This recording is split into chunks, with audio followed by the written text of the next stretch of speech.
कि interrogative sentence क्या है? A sentence that ask a question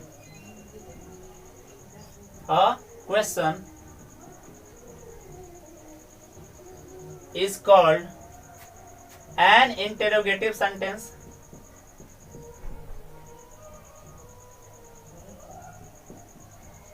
An interrogative sentence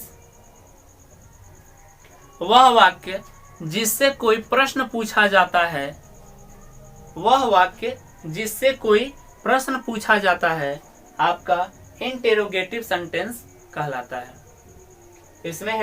इसमें लिख लें आप, interrogative sentence can be divided into two parts. क्या कहा हमने कहा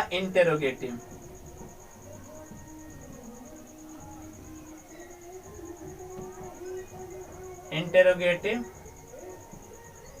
सेंटेंस। अब यहाँ पे आप देखें इंटेरोगेटिव सेंटेंस जो है ये दो तरह से लिखा जाता है।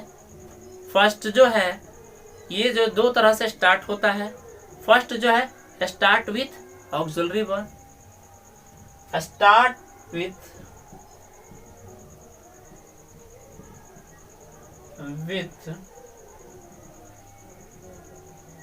ऑक्सिलरी वर्ब, वी से आप वर्ब समझेंगे।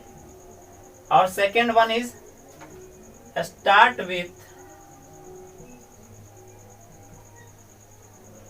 WH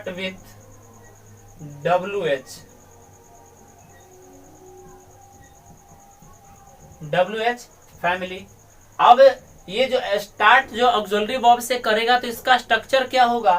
तो इसका जो आपका स्ट्रक्चर होगा वो होगा आपका ऑक्सिलरी वर्ब, ऑक्सिलरी वर्ब के बाद में सब्जेक्ट, सब्जेक्ट के बाद में वर्ब, और वर्ब के बाद में आपका अदर वर्ड, और लास्ट में जो है यहाँ पे आपका क्वेश्चन मार्क ही यूज किया जाएगा और यहाँ पे आपका फुल स्टॉप यूज नहीं किया जाएगा या फिर कोई और साइन आपका यूज नहीं किया जाएगा।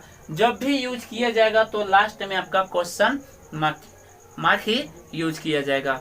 अब इसका रिप्लाई कैसा होगा? तो इसका जो रिप्लाई होगा वो ऑलवेज यस या नो में होगा, ऑलवेज यस या नो में होगा।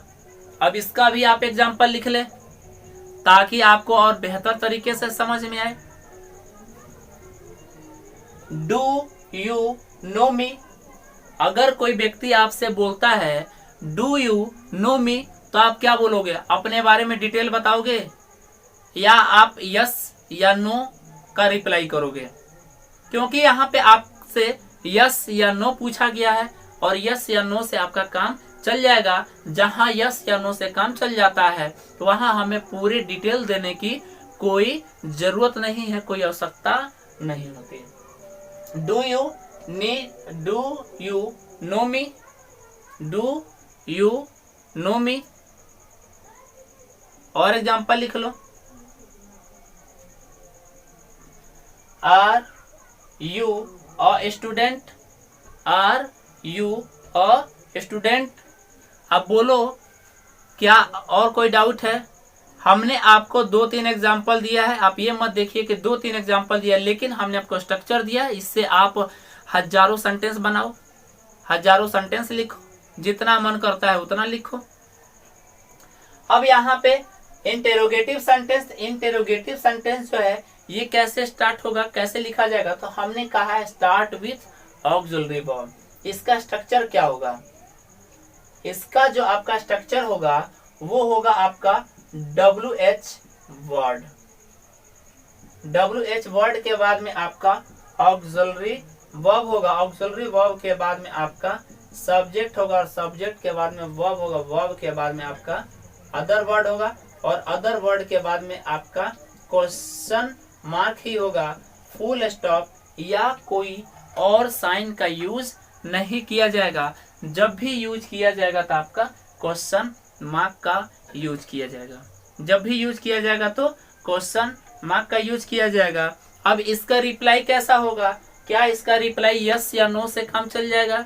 यहाँ पे आपको ध्यान रखना है, इसका रिप्लाई कभी भी यस या नो में नहीं किया जाएगा। यस या नो में इसका रिप्लाई नहीं होगा। यस या नो में इसका रिप्लाई नहीं होगा। एग्जाम्पल लिख लो आप, एग्जाम्पल लिख लो। Where do you live? Where do you live? Where do you live? अगर कोई व्यक्ति बोलो, आपसे पूछे वेयर डू यू लिव, तो आप क्या बोलोगे? यस या नो? ऐसा बोलोगे तो काम चलेगा? वो समझेगा ये पागल हो गया है। बोलो समझेगा कि नहीं समझेगा? समझेगा ना, क्योंकि वो आपसे डिटेल पूछ रहा है। जब क्वेश्चन आपसे डिटेल में पूछा है तो आंसर भी आपको डिटेल में ही देना होगा। बोलो आंसर आपको डिटेल में देना होगा कि नहीं? देना होगा। तो इसी तरह इसका आंसर जो है डिटेल में देना होगा। आई लिव, जहां रहते हो वहां बता देना, ठीक है। और एग्जांपल लिख लो। What do you eat? What do you eat? What do you eat? What do you eat? हो गया? क्या और एग्जाम्पल देने की जरूरत है? नहीं। चलिए आगे बढ़ा जाए। अब यहाँ पे आप हेडिंग बनाइए नेक्स्ट का।